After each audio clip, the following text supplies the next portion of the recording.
नमस्कार। आज के इस वीडियो में हम डिक्री निष्पादन के बारे में चर्चा करेंगे। साथ में पंचायत को दंड देने की शक्ति है, उसके बारे में भी चर्चा होगी। अभियुक्त को हर्जाना दिलाया जाना, वकील का पंचायत में हाजिर ना होना तथा अन्य धाराओं के बारे में भी चर्चा करेंगे। तो सबसे पहले डिक्री निष्पादन।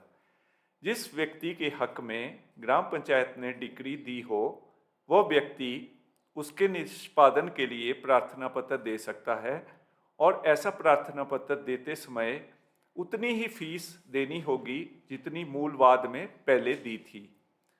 इस फीस को वसूल किए जाने वाले खर्च में जोड़ दिया जाएगा।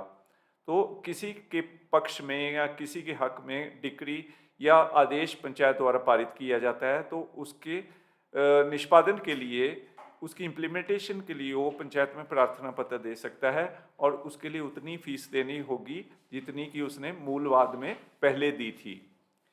इस फीस को वसूल किए जाने वाले खर्च में जोड़ दिया जाएगा और प्रार्थना पत्र के साथ डिक्री की नकल भी साथ लगाई जानी चाहिए।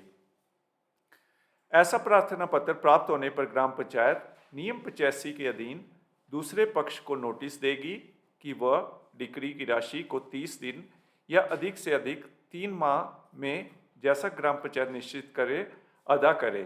तो इसमें बताया गया है कि जो डिक्री की राशि होगी उसको देने के लिए ग्राम पंचायत उसको 1 महीने 30 दिन से लेके 3 माह का समय भी निश्चित कर सकती है। पंचायत पे निर्भर करेगा। यदि उक्त अवधि में डिक्री की राशि अदा नहीं की जाती है तो ग्राम पंचायत द्वारा अपने प्रमाण पत्रों सहित सब डिविजनल मजिस्ट्रेट को डिक्री प्रेषित की जाएगी, जो डिक्री का निष्पादन इस प्रकार करेगा मानो वह उस द्वारा ही पारित डिक्री हो। तो यदि ग्राम पंचायत की डिक्री की राशि जो है प्रतिवादी जो है अदा नहीं करता, तो उस दशा में जो है पंचायत जो है डिक्री को समस्त प्रमाण पत्रों सहित सब डिविजनल मजिस्ट्रेट को प्रेषित करेगी और वो डिक्री का निष्पादन इस प्रकार करेगा मानो उस द्वारा ही पारित डिक्री हो।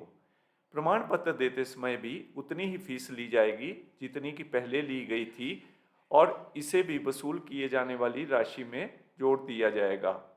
यदि प्रतिवादी की संपत्ति आदेश या डिक्री पारित करने वाली ग्राम पंचायत के क्षेत्राधिकार से बाहर स्थित है तो वह डिक्री आदेश को विहित रीति में उस ग्राम पंचायत को भेजेगी जिसके अधिकार क्षेत्र में वह संपत्ति स्थित हो और वह ग्राम पंचायत उस डिक्री का निष्पादन उसी प्रकार करेगी मानो वह उस पंचायत ने स्वयं दी हो।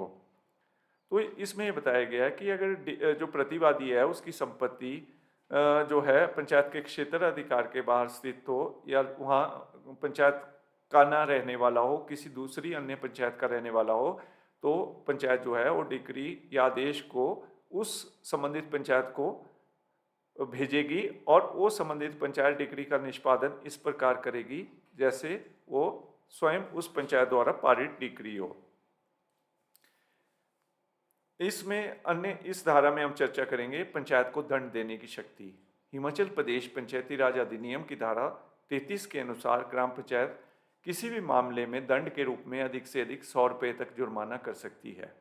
ग्राम पंचायत किसी भी स्थिति में यानी जुर्माना वसूल न करने की स्थिति में अथवा जुर्माने के साथ कारावास का दंड नहीं दे सकती है। तो हिमाचल प्रदेश पंचायती राज अधिनियम 1994 की धारा 33 में ये प्रावधान है कि ग्राम पंचायत अधिक से अधिक किसी को दंड के रूप में 100 रुपये तक का जुर्माना कर सकती है, लेकिन वो उसे कारावास का दंड नहीं दे सकती है। अभियुक्त को हर्जाना दिलाना है। हिमाचल प्रदेश पंचायती राज अधिनियम की धारा 39 उस स्थिति को स्पष्ट करती है जहां पर कोई व्यक्ति किसी दूसरे पर उसे तंग करने के लिए झूठा मुकदमा लगा देता हो।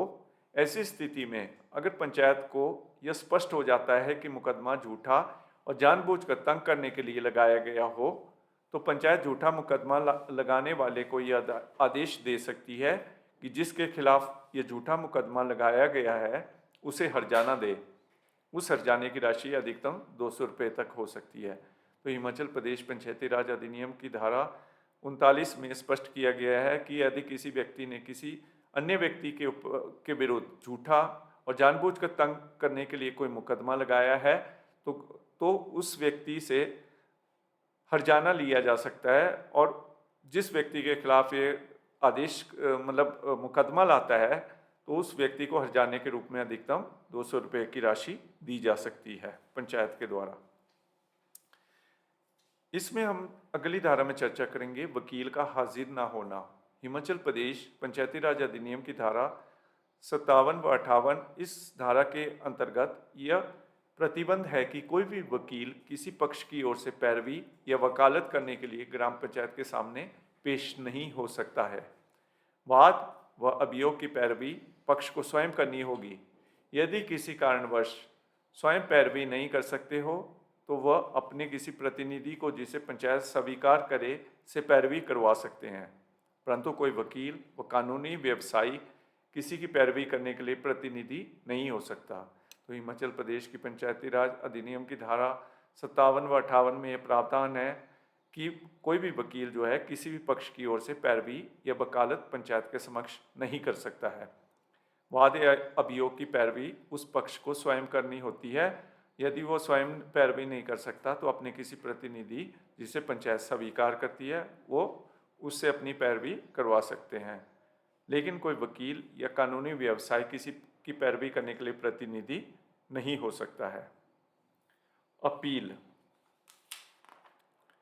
हिमाचल प्रदेश पंचायती राज अधिनियम की धारा 67 के अनुसार ग्राम पंचायत के निर्णय के विरुद्ध 30 दिनों के अंदर किसी भी वाद या मामले में न्यायिक मैजिस्ट्रेट अथवा उप न्यायाधीश को और हिमाचल प्रदेश भू राजस्व अधिनियम 1965 का 6 के अधीन किसी कार्रवाई के बारे में संबंधित कलेक्टर को अपील की जा सकती है।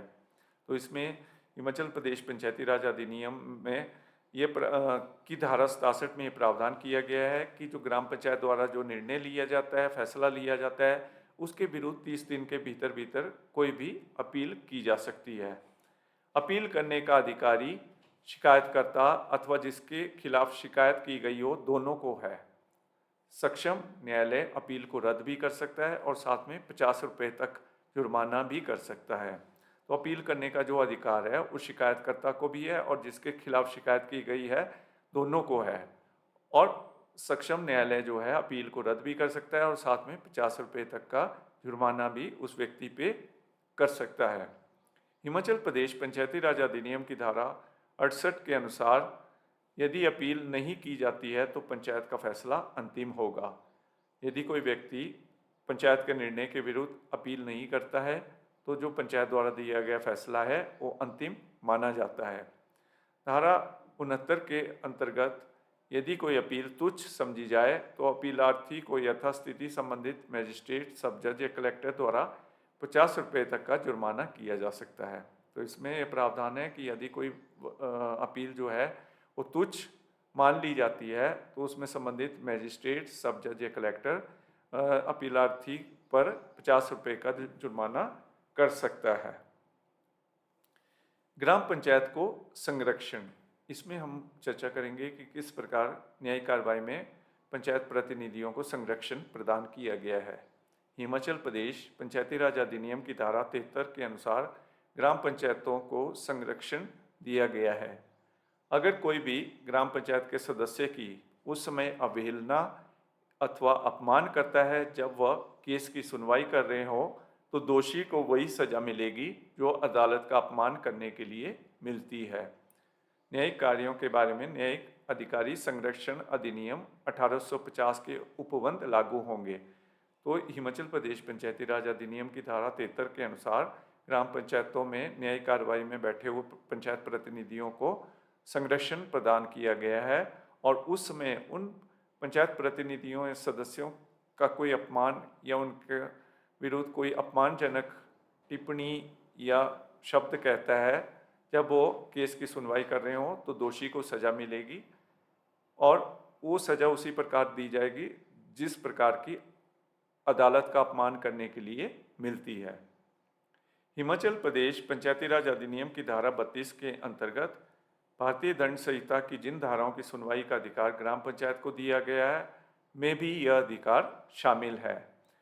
आईपीसी की धारा 228 के अनुसार न्यायिक कार्रवाई में बैठे हुए लोक सेवक का अपमान करना या उसके कार्य में विघ्न डालना अपराध माना गया है। तो आईपीसी की धारा 228 के अनुसार जो न्यायिक कार्रवाई में बैठे हुए लोक सेवक होते हैं उनका अपमान या विघ्न करना अपराध की श्रेणी में इसे माना गया है। अगले हम चर्चा करेंगे ग्राम पंचायत के प्रति पुलिस के कर्तव्य।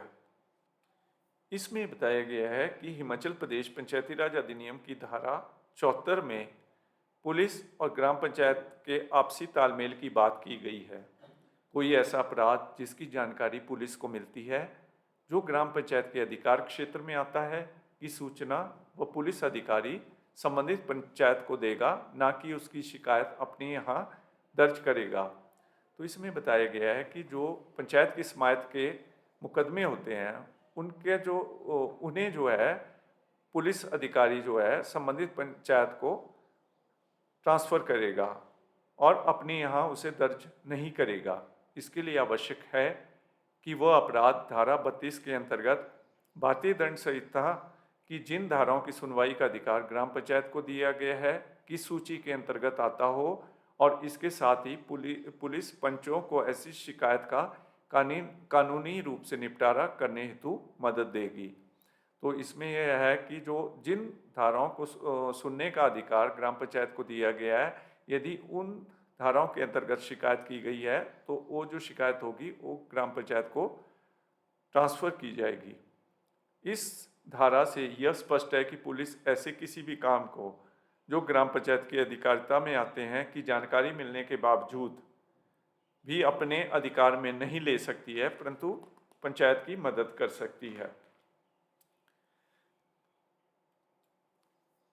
अगला हम चर्चा करेंगे वाद अभियोग के निपटारे के लिए समय सीमा।